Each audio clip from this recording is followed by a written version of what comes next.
So, one, this will be the last video I'm uploading today. Because I know I've uploaded, I think three so far, including this one. Uh, so, there's a huge misconception on sperm and eggs.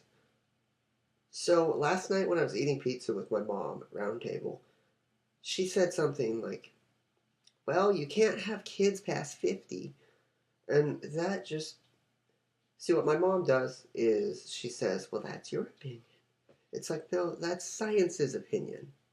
When science proves something, studies, like actual human studies that make sense, that is logical. It drives a person more crazy when you say, well, that's your opinion. Because any person can easily be persuaded if you say things in an excited kind of way. It passes by their conscious mind and they don't think about it. The faster you talk to someone else, the faster it will bypass their conscious mind because they won't be able to think about it. It will just go into their subconscious and they'll start thinking about it and they'll start doing it or looking it up. I feel too narcissistic to do that though, because usually, and narcissist is just a name. It's just a word. It's just letters. So let me get back to the point. Let me just get back to the point. You can be any age. There was a 96-year-old who just had a kid. Like, I love how in a lot of articles, because I went through a lot of articles, and they're like, apparently he eats a lot of vegetables, and he exercises and has lots of sex. And I'm like, well, let's see. If you're having sex every night, 3 times, because he has sex 3 times a night, then his sperm is active.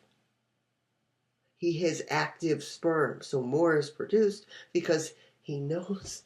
Okay, this isn't like hard to think. Like, this isn't hard to think about. It's like if you keep your dick active, because I know when you get married, I would have to say 60 to 70%, more like 70, don't have sex anymore. Old people do have sex. Yeah, that's true. But most of them are fertile. Why? They eat like shit, which kills off everything in your body. It doesn't just kill off the sperm. They either don't have sex at all if they're married. Because, I mean, my great grandpa, who wasn't blood related to me, he was having sex when he was 80. It's like, it matters the person, it matters their health, and it matters how active you are with sex. But yet, in this society, it hasn't been studied enough in the past. It's being studied more now. It hasn't been studied in the past that it's like marijuana. It's something we just said is from like one study. It's like, oh, one person's sperm is bad. I guess that's it. That's the only way of thinking. It's like, I love how there are new studies like constantly now in this day and age. Because, like I said to my mother, it matters your health. If you're a healthy person, you'll still produce sperm. Even if you don't have lots of sex, you will still produce healthy sperm. Women, on the other hand, and I really mean this, women with their eggs, it's less. It's less likely. Because she'll be fertile. I think I said that wrong. She'll be, I might have said that right, where the eggs don't work anymore.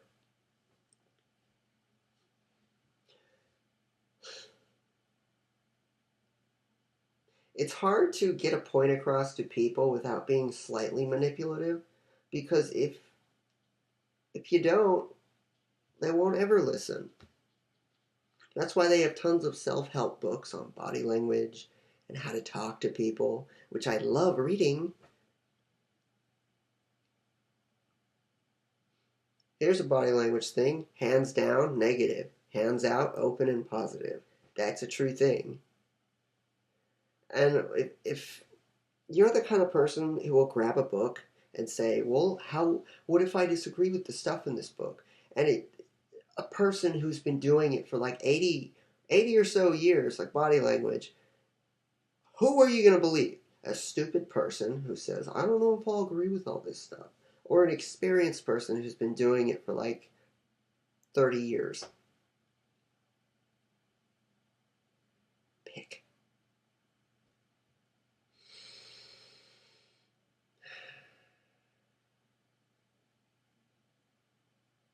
Sometimes you just gotta wake up in the morning, sit in bed, and ask yourself, what are my goals? What am I gonna do? Where am I heading in life? Sometimes I do that because I want to remind myself that what my goals are. And I do have goals I never did before. I had slight ideas, like every Gemini, but it wasn't until I started putting those goals into action. I don't know how the fuck I survived sitting my ass in the house all the time while just getting drunk and playing online games. How the fuck does anyone do that? It is so lonely and depressing, and you're not getting anywhere in life playing an online game.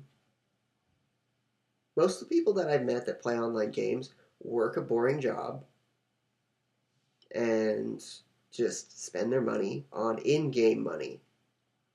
Money where you can buy fake clothes for fake characters that you'll never meet, that you'll never have. All because you're using it as escapism from hardcore reality. Sometimes you have to deal with reality. Yep, that's all I'll say. I like giving to you guys helpful, smart advice that can benefit you. That's why I do it. The reason I like YouTube so much is because in real life, where I go outside and I speak to people, I kind of have to have this persona where I don't talk about politics. I don't talk about my opinion because anyone is so quickly to snap at me and say, you're wrong, that's not true, without even looking it up or doing research on it or anything. So I've learned that YouTube is wonderful when it comes to that. You can wait or you can promote your channel and you can get people who have the same ideas and interests as you. And if they don't, they'll dislike. It's like, wow, YouTube is awesome for meeting people that you have things in common with, that you actually like. There are only 3 people on this planet that I actually like being around. But on YouTube, I would actually, and this sounds funny, but I'm serious, when I care enough about someone and they're determined and motivated, I will protect them with my life. I'm not kidding. I really will. I'll attack someone if they try to attack someone I care about. I care about certain followers that I have. Certain ones that are really loyal. Really, I mean, I'm a Leo rising, so what do you expect?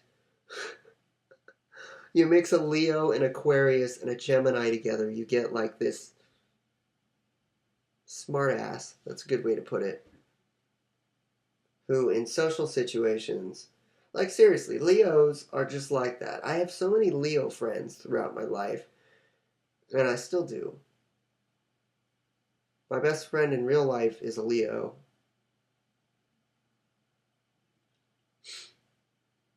Yeah. And he is a life path of 8. And the funny thing is, my sister is a life path of 8, and she is a Leo.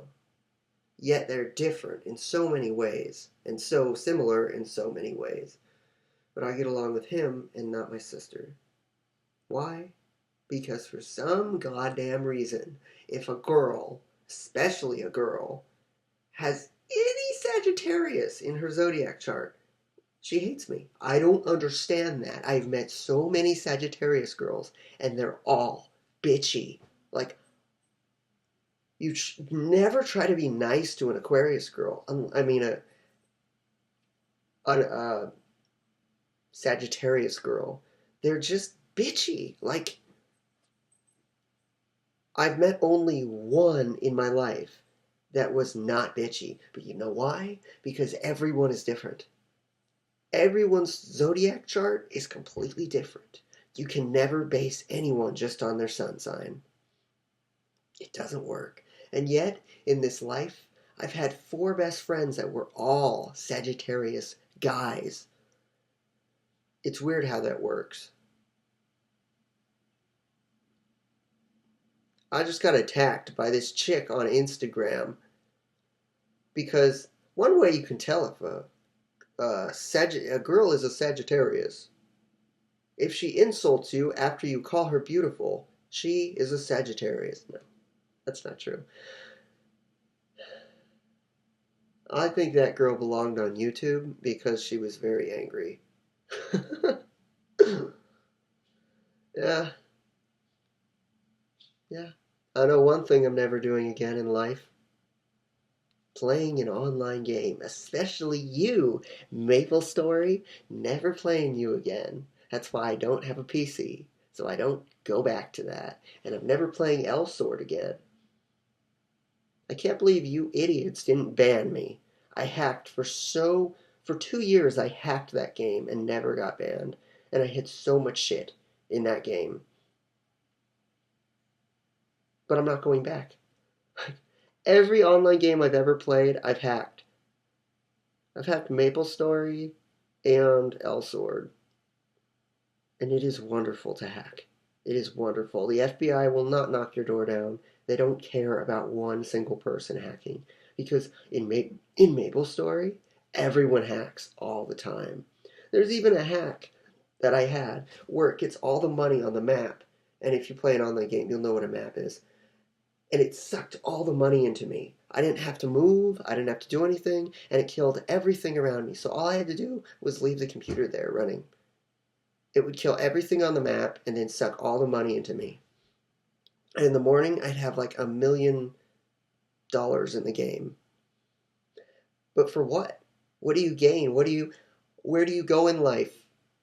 I get it, you can start a gaming channel, but when I was like, things were rapidly advancing.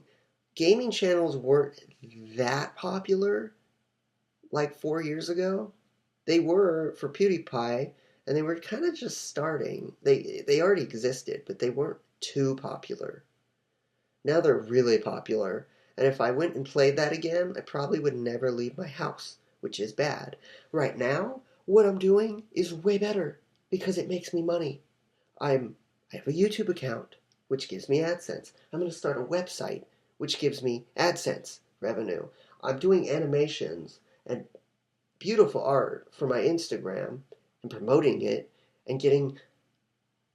I have 20.2 thousand followers. 22,000 followers. 20,000 followers on Instagram. How? A year of doing it. Hard work. You don't sit on your ass all day on a computer doing nothing, getting drunk on Friday nights and Saturday nights and feeling like shit on Sunday. What's wrong with you? Get your shit together. I had to. I think every person in their life should have challenges. It makes you want to get away from the people that you're with. It's a good thing. Think about it. Just think.